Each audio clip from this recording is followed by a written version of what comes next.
राधे राधे मेरे प्यारे भक्त जैनों। आज आप सुनेंगे माँ धूमावती की व्रत कथा। माँ धूमावती के परकटाए से संबंधित कथाएं अनूठी है। पहली कहानी तो यह है कि जब सती ने पिता के यज्ञ में स्वच्छ से सवाए को जलाकर भस्म कर दिया तो उनके जलते हुए शरीर से जो धुआं निकला उसे धूमावती का जन्म हुआ। इसलिए वो हमेशा उदास रहती है।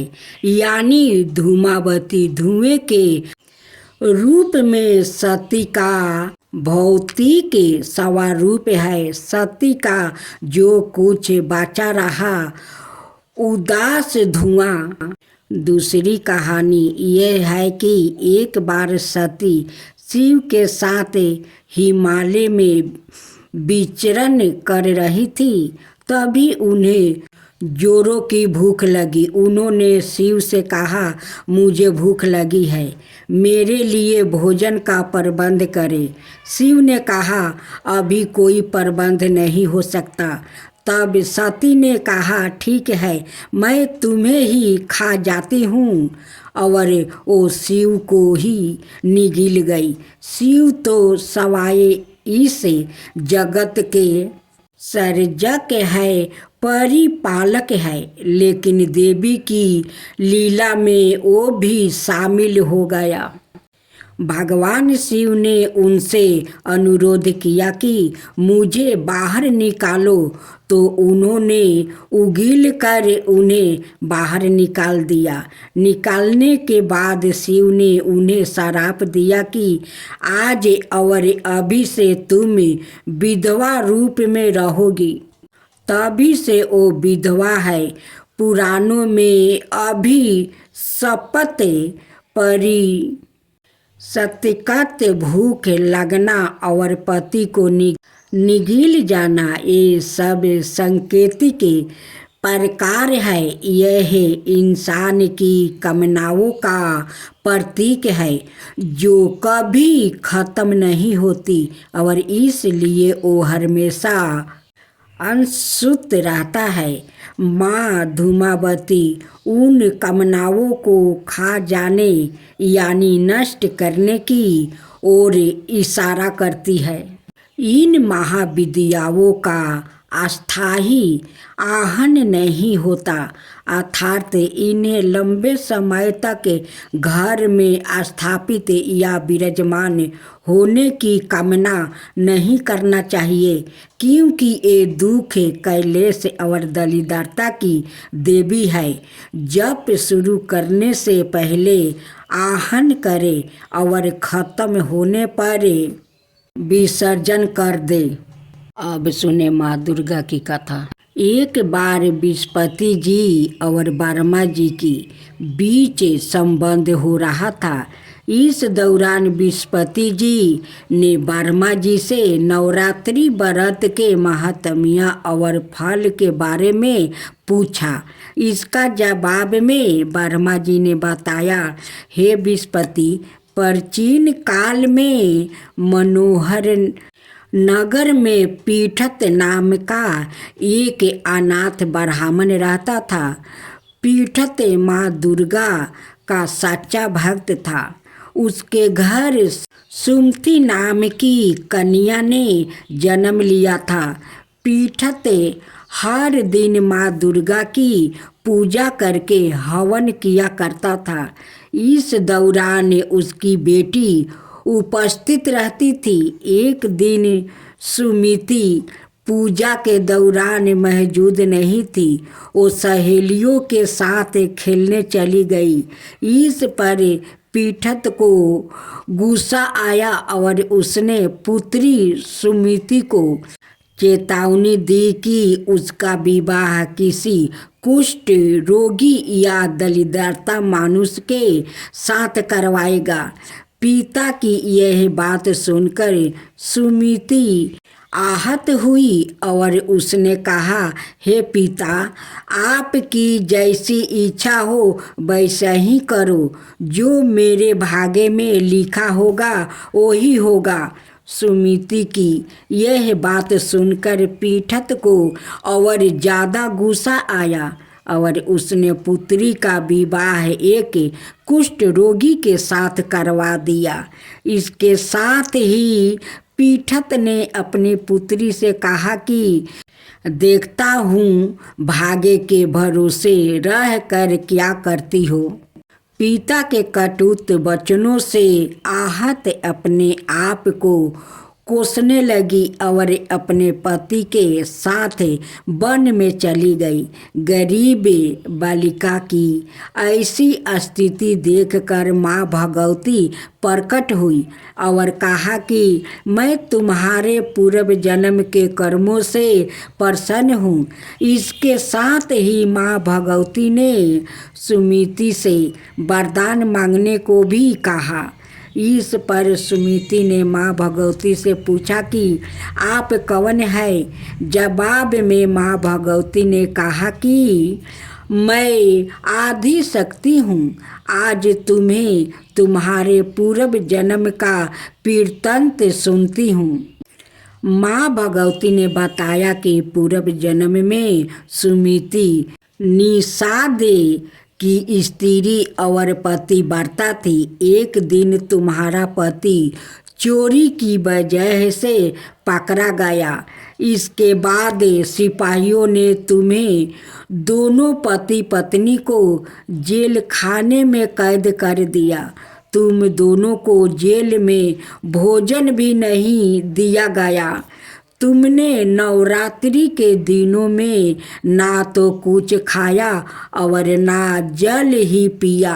इस तरह 9 दिन तक नवरात्रि का व्रत हो गया। माँ भगवती ने आगे कहा कि तुम्हारे उसी व्रत के प्रभाव से प्रसन्न होकर मैं तुम्हें मनोवांछित वर देती हूँ।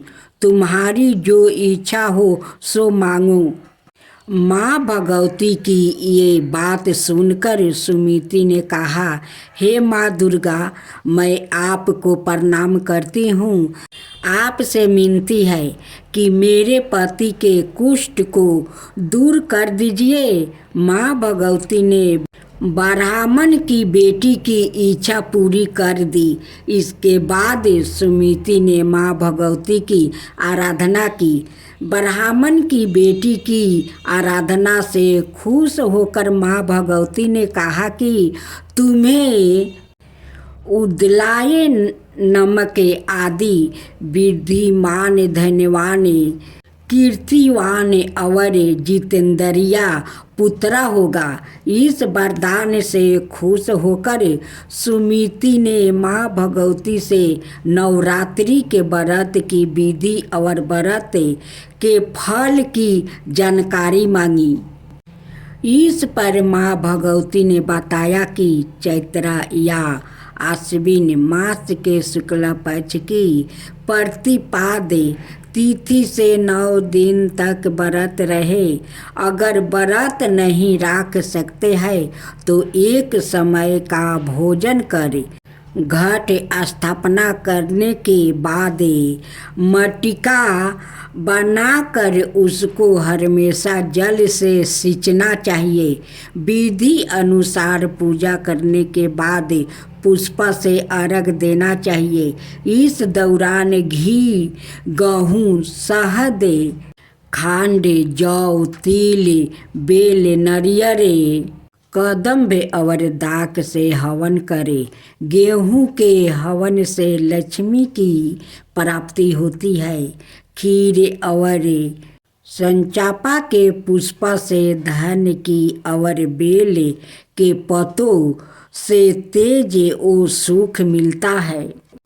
माँ भगवती ने बताया कि बिजोरा के फल से अर्घ देने से रूप की प्राप्ति होती है। जाया फल से अर्घ देने पर कीर्ति और जो इंसान अवले से अर्घ देता है उससे सुख की प्राप्ति होती है। इसी तरह केले से अर्घ देने वाले को आभूषणों की प्राप्ति होती है। इस विधि विधान से होम कर जग की सिद्धि के लिए आचार्य को दक्षिणा दे। माँ भगवती ने बताया कि इन 9 दिनों में जो कुछ दान आदि दिया जाता है उसका करोड़ों गुना फल मिलता है। ब्राह्मण की बेटी को विधि और फल बताने के बाद माँ भगवती अंतर्ध्यान हो गई। सुबह दैनिक क्रिया से निवृत्त होकर स्नान कर ले। इसके बाद मंदिर या घर पर ही नवरात्रि में माँ दुर्गा का ध्यान करके यह गाथा कहनी चाहिए। यह व्रत कन्याओं के लिए विशेष लाभदायक है। अब सुने दुर्गा देवी की कथा। देवी भगवत महात्म्य। रुतवक मुनि बड़े ही विलक्षण बुद्धि वाले थे। रेवती का चौथा चरण।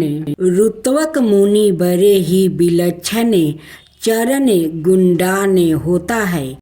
इस काल में जन्म लेने के कारण उनका पुत्र अति दुराचारी बन गया और इस कारण वश रुतवक मुनि को बहुत ही दुख और कष्ट सहने पड़े थे।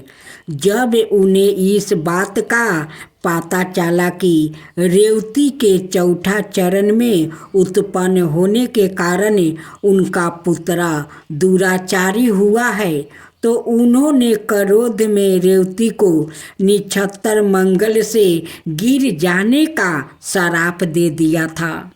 बाद में भगवती दुर्गा की आराधना करके अपने सारे दुख और कष्टों से रुतवक मुनि मुक्ति पा सके। रुतवक मुनि के श्राप के कारण रेवती निछत्तर का तेज कुमुदगिरी पर गिरा।